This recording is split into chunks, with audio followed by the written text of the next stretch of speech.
Hello everyone, welcome back. So आप लोग के बहुत हो गए, सब हो गए। I know this video took a long to come and मुझे काफ़ी लेट हो गई। I don't know why I got enrolled in other stuff and मैं भी भूल गई थी कि you guys are now going to into grade 11, so that's exciting. And आज मैं लेके आई हूँ आपके लिए एक वन स्टॉप वीडियो।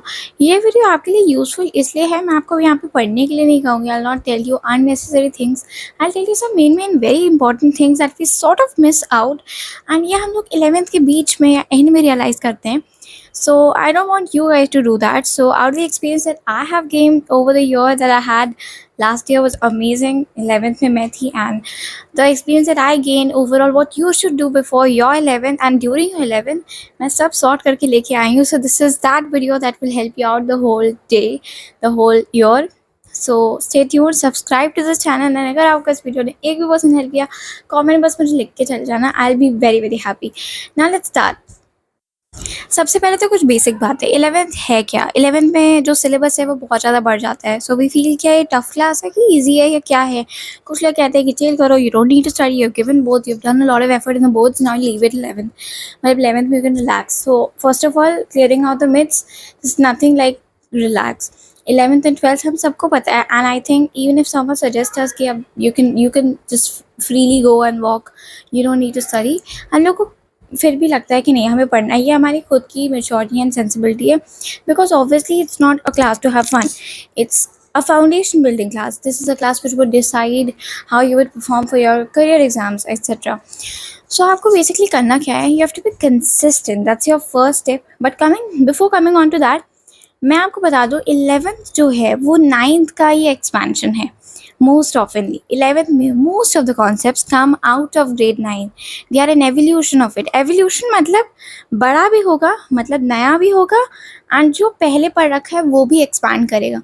तो जो भी आपने 9th में पढ़ा है आप उसी का थोड़ा सा ब्रॉडर वर्जन भी देखोगे एंड कुछ नई चीज़ें भी देखोगे. तो overall it is an evolution of the 9th concepts.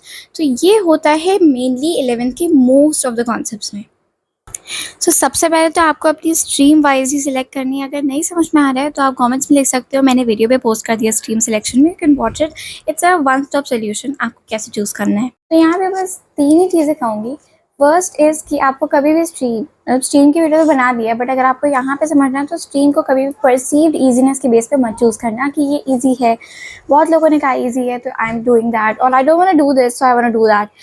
You have to choose your stream based on what you have to do in the future. Of course, there are a lot of things I've told in the video, and also आप अपने friends या किसी other उस पर streams मत choose करना. That's also one important thing. Second is आपको एक persistent study routine maintain करना है. मतलब you have to be consistent throughout 11. ये एक most important tip है पूरी वीडियो की. आप होगे इतना स्ट्रेस क्यों? वैसे तो कंसिस्टेंसी कोई बहुत बड़ी चीज़ नहीं है, ये तो हम कर ही लेंगे, but it is the most important चीज़ that you need to take care of during your whole preparation. Because अगर आप कंसिस्टेंट रहे, you are going to be amongst the toppers even if you have not studied well at some times or maybe studied well only at little times. Ups and down सबकी journey में होते हैं, but अगर आप consistent हो you are going to succeed in any way. अब coming on to another important topic, backlogs. तो 11th में कोशिश करना कोई बैकलॉग्स ना बने. I know this sounds very very ideal and utopian, ये होने नहीं वाला है आई नो, बट आप कोशिश अगर स्टार्टिंग से करोगे, उसके लिए करना क्या होता है, आप अगर अभी से पढ़ना शुरू कर दो थोड़ा थोड़ा, just a little bit of the concept that you gonna encounter in your future upcoming classes. अगर आपने वो थोड़ा बहुत भी देख लिया, you are not going to मतलब प्रॉबेबली क्रिएट अ बैकलॉग अगर आप अटेंडेंट रेगुलर कर रहे हो अपनी क्लास और एट्सेट्रा. क्योंकि ये इतना इम्पॉर्टेंट है, आप समझ नहीं सकते. 10th में हम लोग अगर बैकलॉग क्रिएट करते भी थे, वैसे तो पता नहीं, मैंने तो कई सारे चैप्टर्स 10th में नहीं पढ़े थे स्कूल में, so I study them on my own. You can study them in a weekend. Month के चैप्टर्स भी पूरे मंथ अगर आपने नहीं पढ़ा ना, आप उसको वीक्स में कर सकते थे 10th में, बट 11th में ऐसा नहीं होता. 11th में अगर आपने एक चैप्टर मिस कर दिया, दैट्स ह्यूज. अगर एक चैप्टर का एक मेजर कॉन्सेप्ट मिस कर दिया, आपके लिए तो कोई कॉन्सेप्ट होगा, बट नेक्स्ट 3 महीने मतलब next 3 months won't make any sense. Trust me. So it's so important to be consistent along with being, not trading backlogs. So backlogs is one thing that just ruins everything, truly. And you need to make sure you're very, very focused. So focused के लिए आपको जो first thing, आप एक physical activity को अपने schedule में ज़रूर incorporate करो. For this year, if you've never been active, past years में अगर आपने अभी तक कोई फिजिकल एक्टिविटी नहीं पिक की है, pick it up right now. Go ahead, play some sport, or maybe do some exercise for 20 minutes a day. But you need to be physically active and have some physical burnout every single day. ये आपके mental focus को इतना बढ़ाता है and आपके overall wellbeing को इतना अच्छा रखता है. You will trust me and you will believe this. When you will do this, you will find your own results. So go ahead, and if you've been physically active, continue doing that. Now coming on to an important tip जो मैंने अपने पूरे 11th में की and आपको भी करनी चाहिए. आप अपने स्कूल काम स्कूल में निपटाओ. This is so very important. आप घर पे आपके 11th में एक्चुअली जितना पढ़ना होता है उतना टाइम हमें कभी मिलता ही नहीं पूरे साल. You go to school, you come back. अब 11th में I won't say that you limit your school.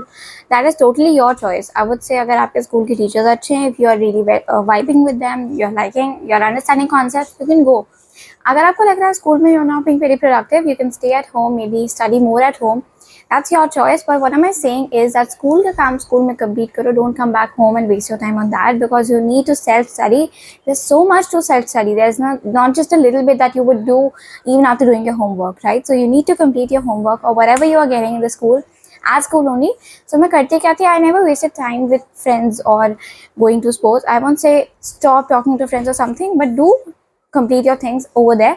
आपको optimum time मिल जाता है. If you try to manage out time, there are a lot of void spaces that you get throughout the school time जिसमें आप अपना काम निपटा सकते हो. तो मैं क्या करती थी, personally sharing my story, I never went to sports period. I went very rarely because मुझे धूप में प्रॉब्लम हो जाती थी, डस्ट एंड उससे प्रॉब्लम होती थी. तो मैं सोचती थी मुझे वैसे भी प्रॉब्लम हो रही है तो मैं जाके क्या करूँगी. So I to stay back on my class.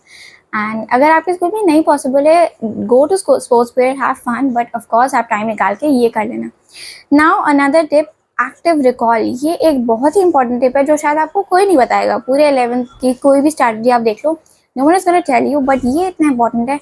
आप कोई भी चैप्टर पढ़ो, ठीक है. अब आप नेक्स्ट चैप्टर जब आप पढ़ रहे हो, तो जैसे आपने फिजिक्स का पहला चैप्टर पढ़ लिया, बायो का, केमिस्ट्री का. ना talking about science as an example, but ये हर सब्जेक्ट पे अप्लाई होता है. जो भी स्ट्रीम आप ले रहे हो उस पर भी अप्लाई होता है.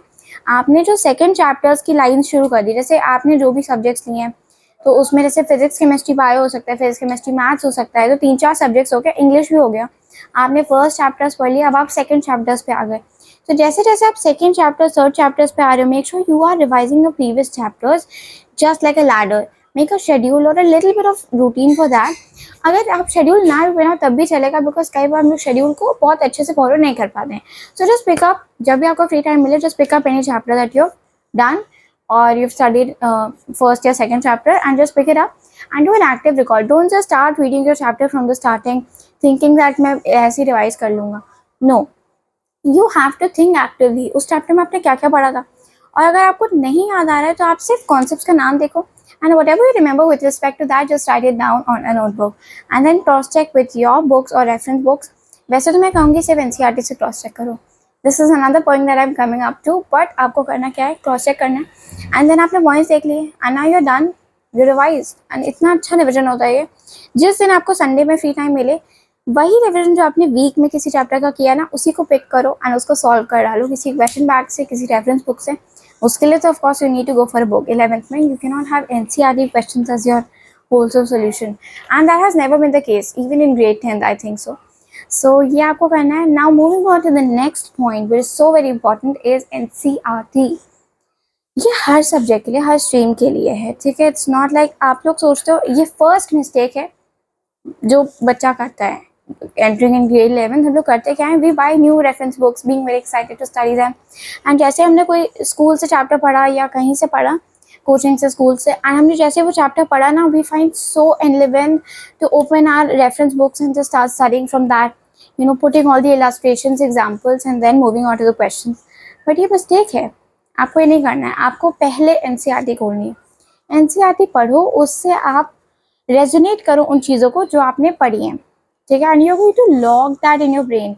अगर आपने NCERT के वर्ड्स और फ्रेजेस का यूज़ करके अपने ब्रेन में उन कॉन्सेप्ट्स को लॉक किया जो आपने पहले पढ़ा अपने क्लास में या अपने कोचिंग में, then it's going to be amazing for your any exam, you know. So आप फिर जो अपने पीरियोडिक टेस्ट दोगे, हाफ ईयरली दोगे, उसमें भी आपको बहुत हेल्प करेगा. बिकॉज NCERT के फ्रेजेस हमें अलग से नहीं लर्न करने चाहिए.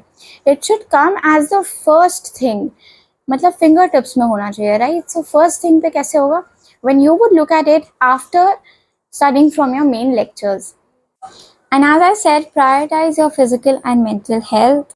ये all of a sudden an academic pressure in terms of syllabus, content, etc. ये कुछ overwhelming हो सकता है. But to balance it, you need to take care of your physical and mental health. ज़रूर ज़रूर से ये याद रखना 7 to 8 hours या 6 to 7 hours also is enough. Maintain a 6 to 7 hours of sleep schedule. Don't waste your time on phones in the night if you're not getting time whole day. मतलब पूरे दिन phone नहीं देखा तो अब रात में बैठ के देखेंगे. This should never be the case. Your sleep should be your priority because it supports your memory, your consolidation, your everything. So sleep is so very important in this class. Stay extremely hydrated because ये brain fog को prevent करता है and आपकी overall functioning को बहुत maintain रखता है. And as I said, include a regular physical activity or your hobbies to prevent burnout. So हो आपको ये बहुत अच्छे से help करेगा ये सारी tips throughout the year. Have a great year ahead. All the very best. अगर आपको इस वीडियो ने हेल्प किया प्लीज़ सब्सक्राइब कर देना. एंड ये पूरा एक्सपीरियंस था, मैं आपको बता रही हूँ, इससे ज़्यादा आपको चाहिए नहीं. Just be consistent, persistent, take care of all the points that I told you and you can Excel.